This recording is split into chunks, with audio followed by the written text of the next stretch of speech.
નમસ્કાર, આપ જોઈ રહ્યા છો પાટનગર નેટવર્ક ન્યૂઝ. આપની સાથે હું છું મોનિકા. બુલેટિનમાં મહત્વના સમાચાર પર નજર કરીએ તો ગાંધીનગરમાં મોટી સંખ્યામાં ટેટ1 વિદ્યા સહાયકો વિદ્યા સમીક્ષા કેન્દ્ર ખાતે પહોંચ્યા હતા. 11,000 જગ્યાઓ માટે સરકારે વિદ્યા સહાયકોની પરીક્ષા લીધી હતી, જેમાં 10,000થી વધુ ઉમેદવારોએ પરીક્ષા આપી હતી. પરીક્ષાનું પરિણામ જાહેર થયા બાદ હજી સુધી શિક્ષણ વિભાગ દ્વારા મેરિટ લિસ્ટ જાહેર કરવામાં આવ્યું નથી. ઉમેદવારોનો આક્ષેપ છે કે તેઓ છેલ્લા 4 મહિનાથી મેરિટ લિસ્ટની રાહ જોઈ રહ્યા છે અને દર વખતે વિભાગ દ્વારા અલગ અલગ કારણો આપવામાં આવી રહ્યા છે. વિદ્યા સહાયકોની માંગ છે કે વહેલી તકે મેરિટ લિસ્ટ જાહેર કરી ભરતી પ્રક્રિયા આગળ વધારવામાં આવે. ઉમેદવારોનો વધુમાં આરોપ છે કે સરકાર કોર્ટ કેસનું કારણ આગળ વધારી રહી છે. ચોક્કસ ભરતી અંગે સરકાર સ્પષ્ટ જવાબ આપે તેવી માંગ સાથે ઉમેદવારોએ રજૂઆત કરી છે.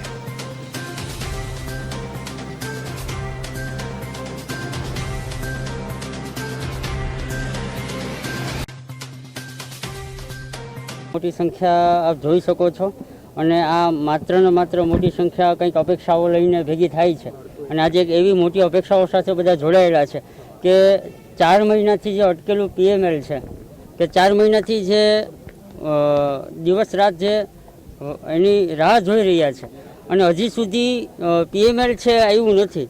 તો એ રજૂઆત માટે અમે આવ્યા હતા, સાહેબને મળ્યા હતા અને સાહેબને વાત કરી કે સાહેબ અમારું પીએમએલ તાત્કાલિકપણે બહાર પાડો અને એક ચોક્કસ સમય આપો કે કયા સમય સુધીની અંદર અમારું પીએમએલ આવશે, એફએમએલ આવશે અને ભરતી પ્રક્રિયા ચાલુ થશે.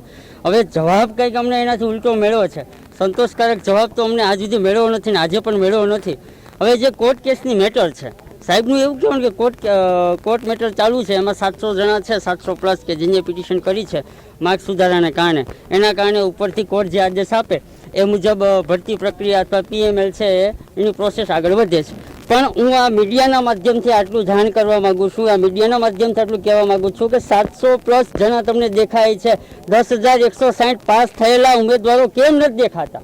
અને અમે બધા જ આજે અમારી રજૂઆત કરવા આવ્યા છે ને આ અમારી આશરે 15મી રજૂઆત છે અને દર વખતે અમને કોર્ટ મેટરનું બહાનું બતાવવામાં આવે છે અને કોર્ટ તરફથી અમને કોઈ સ્ટે આપવામાં આવ્યો જ નથી. અને જે ફેલ ઉમેદવારો છે એમના ઓફલાઈન ફોર્મ ભરાયા છે અને એમના પાસે બાહેંધરી પત્રક લખાવવામાં આવ્યું છે. એમાં સ્પષ્ટ ઉલ્લેખ કર્યો છે કે 11,000ની ભરતીમાં અમે કોઈ હક દાવો કરી શકીશું નહીં, એવો સ્પષ્ટ ઉલ્લેખ છે. અમે બધા અમારી પાસે એની રજૂઆતો લઈને આવ્યા છે, અમે એની કોપી લઈને આવ્યા છીએ, તો પણ અમને વારે ઘડીએ બસ કોર્ટ મેટરનું બહાનું બતાવી અને અમને અહીંથી રવાના કરી દેવામાં આવે છે. તો આજે અમારા બધાનો મક્કમ નિર્ધાર કરીને આવ્યા છીએ કે જ્યાં સુધી અમને વેબસાઇટ ઉપર અમારું પીએમએલ રજૂ ના કરવામાં આવે અને આગળનો સ્કેડ્યુલ રજૂ નહીં કરે ત્યાં સુધી અમે અમારી માંગણી સાથે અહીંથી હટવાના નથી. આજે મોટી સંખ્યામાં શિક્ષકો જે ઉમેદવારો છે, વિદ્યા સહાયક ઉમેદવારો, તે અહીં ગાંધીનગર પહોંચ્યા છે. તેમની જે માંગણી છે, શું માંગણી છે, તેઓ કેટલા સમયથી આ માંગણી કરી રહ્યા છે, તે તમામ વિશે આપણે ચર્ચા કરીશું ઉમેદવાર સાથે. બેન, શું નામ આપનું? મારું નામ રાજપૂત કિંજલબા છે. કિંજલબા, વિદ્યા સમીક્ષા કેન્દ્ર ભેગા થયા છો, કઈ માંગણી લઈને ભેગા થયા છો? આ આશરે અમારો 15મો તક્કો છે અને અમારી બસ એક જ માંગણી હોય છે કે જલ્દીમાં જલ્દી અમારું પ્રોવિઝનલ મેરિટ લિસ્ટ જાહેર કરી અને અમારી જે ભરતી પ્રક્રિયા છે એ પૂર્ણ કરવામાં આવે. કેટલા સમયથી લિસ્ટ જાહેર નથી થયું? અમારે ફોર્મ ભરાઈને આશરે 4 થી 5 મહિનાનો સમય વીતી ગયો છે, છતાં પણ હજુ સુધી મેરિટ લિસ્ટ જાહેર કરવામાં આવ્યું નથી. કેટલા લોકોએ પરીક્ષા આપી અને કેટલી જગ્યા માટે આ પરીક્ષા લેવામાં આવી હતી?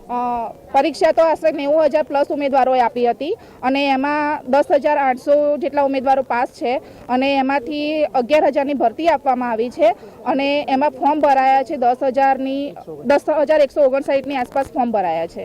આજે તમે વિદ્યા સમીક્ષા કેન્દ્ર પહોંચ્યા, તમે રજૂઆત કરવા ગયા હતા, ત્યાંથી શું જવાબ આવ્યો? દર વખતે અમને બસ એક જ જવાબ આપવામાં આવે છે કે કોર્ટ મેટરના લીધે તમારી ભરતી અટકી છે. પણ સાહેબ, કોર્ટ મેટરની આમાં કોઈ વાત જ આવતી નથી કારણ કે કોર્ટે અમને કોઈ સ્ટે આપ્યો નથી. પ્લસ જે પિટિશનરો છે, જે ફેલ ઉમેદવારો છે, એમની પાસે બાહેંધરી પત્રક લખાવવામાં આવ્યું છે કે 11,000ની ભરતી પર અમારો કોઈ હક દાવો રહેશે નહીં. તો પછી અમારી ભરતી અટકાવવાનું કારણ શું? જેટલી વાર આવીએ એટલી વાર અમને મનગઢ જવાબો આપી દેવામાં આવે છે, મનગઢ સંભાવનાઓ રજૂ કરી દેવામાં આવે છે. અમને 5 ઉમેદવારોને ડરાવી દેવામાં આવે છે કે કદાચ તમે પણ ફેલ થઈ જાઓ તો. આવી બધી રજૂઆતો કરી અને અમને અમારું જે મનોબળ છે એ તોડી નાખવામાં આવે છે અને અહીંથી અમને રવાના કરી દેવામાં આવે છે. પણ આજે તો અમે નક્કી કરીને આવ્યા છીએ કે જ્યાં સુધી અમારું પીએમએલ નહીં મળે અને જ્યાં સુધી અમારી ભરતી પ્રક્રિયાનો સ્કેડ્યુલ નહીં મળે, વેબસાઇટ ઉપર જ્યાં સુધી તમે મૂકો નહીં ત્યાં સુધી અમે અહીંથી હટીશું નહીં. જે ચોક્કસ તો હતા કિંજલબાઈ જેમણે કહેવાનું કે ભાઈ છેલ્લા 4 મહિનાથી ભરતી લિસ્ટ છે તે બહાર પાડવામાં આવી નથી. તેમની જે માગણી હતી તેઓ માટે મનગઢ તંત્ર તરફથી જવાબ આપવામાં આવે છે અને તેને લઈને હજુ પણ તેમની જે વાત છે તે સાંભળીએ આપણે. આજે અમે વિદ્યા સમીક્ષા કેન્દ્રમાંથી ટેટ 1 પાસ ઉમેદવારો જેટલી સંખ્યામાં આવ્યા છીએ એ બીજા ટેટ 1 પાસ ઉમેદવારોને ઘરે બેઠેલા ઉમેદવારોને આહવાન કરીએ છીએ કે તમે અમારી સાથે સત્યાગ્રહ છાવણીમાં અમારી સાથે અમારો સપોર્ટ કરવા, પોતાના હકની લડાઈ લડવા માટે અમને સપોર્ટ કરવા પ્લીઝ ઘરમાંથી બહાર પગ મૂકો અને અહીંયા અમને સપોર્ટ કરવા આવી જાઓ. આજે નહીં લડીએ તો ક્યારેય નહીં લડી શકીશું. આજે આપણો હક આપણે લેવાનો છે તો પ્લીઝ ઘરમાંથી બહાર નીકળીને અમને સપોર્ટ કરવા માટે આવી જાઓ. ગાંધીનગર એકવાર આવી જાઓ. આજ આ તમને આહવાન કરવામાં આવે છે. ચોક્કસ આ જે ઉમેદવારો હતા તેમની જે માગણી છે કે ભાઈ કોઈ પણ સંજોગોમાં જે ટેટ 1 જે ઉમેદવારો છે, વિદ્યાસાગરના ઉમેદવારો છે, તેમનું જે મેરિટ છે એ બહાર પાડવામાં આવે. જ્યાં સુધી બહાર પાડવામાં નહીં આવે ત્યાં સુધી તેમની જે વિદ્યા સમીક્ષા છોડશે નહીં તેવી પણ તેમણે રજૂઆત કરી છે. કેમેરામેન કરણ દરજી સાથે વિરેન મહેતા, પાટનગર નેટવર્ક, ગાંધીનગર.